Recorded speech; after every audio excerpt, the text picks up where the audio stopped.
With the 2023 tax filing deadline fast approaching, a reminder about some last-minute boost you can make to your retirement savings in this week's Fastest 4 Minutes in Finance. Hello, I'm Scott Inman. Thanks for checking us out this week. Well, my oldest son is 23 years old and graduated from college last year. 2023 was his first year of adulting. I got to spend Easter Sunday with him. Unfortunately, the day was not completely a celebration. At the end of our day together, he handed me a folder full of documents and asked if I could help him file his tax return. My thoughts were, welcome to the real world, son. It's great that he got to live 23 years without worrying about taxes, but those days are over. And I probably don't need to remind you that this year's tax filing deadline is Monday, April 15th.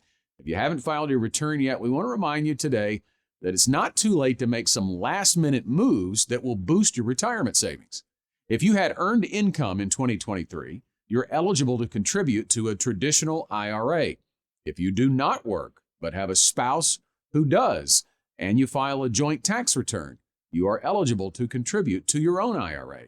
You can make these contributions for 2023, even though we are now in 2024. You just have to do it by the time you file your return or by April 15th. The annual contribution limit for 2023 is $6,500.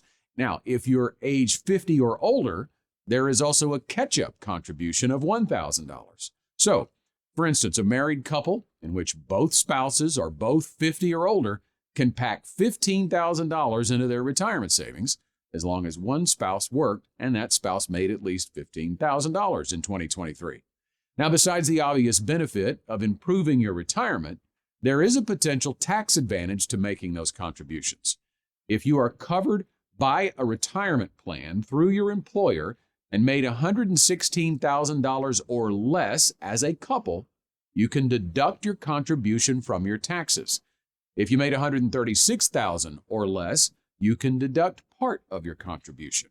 If you made more than $136,000, you can still make the contribution, but you cannot deduct it. If you're not covered by a retirement plan through your employer, the income limits are even higher. There is also the option of contributing to a Roth IRA before you file your 2023 tax return. Keep in mind the key difference between a traditional IRA and a Roth IRA is that the traditional IRA is considered a pre-tax contribution and will be taxed at ordinary income tax rates when you withdraw funds in retirement. A Roth IRA is an after-tax contribution, so there is no tax deduction available for you now, but withdrawals are tax-free in retirement. Contribution limits are the same for both Roth and traditional IRAs, and the limit is a combined limit. That means you have $6,500 or $7,500 to contribute depending on your age, and you can put it all in a traditional or all in a Roth, or you can split it up, but you can't go over the limit. Now, one additional point for the Roth IRA, if you are a high-income earner, you may not be eligible. As a married couple, if you made more than $228,000 in 2023, you cannot contribute to a Roth. As always, consult your CPA and work with a financial advisor to know what's right for you. Thanks for watching.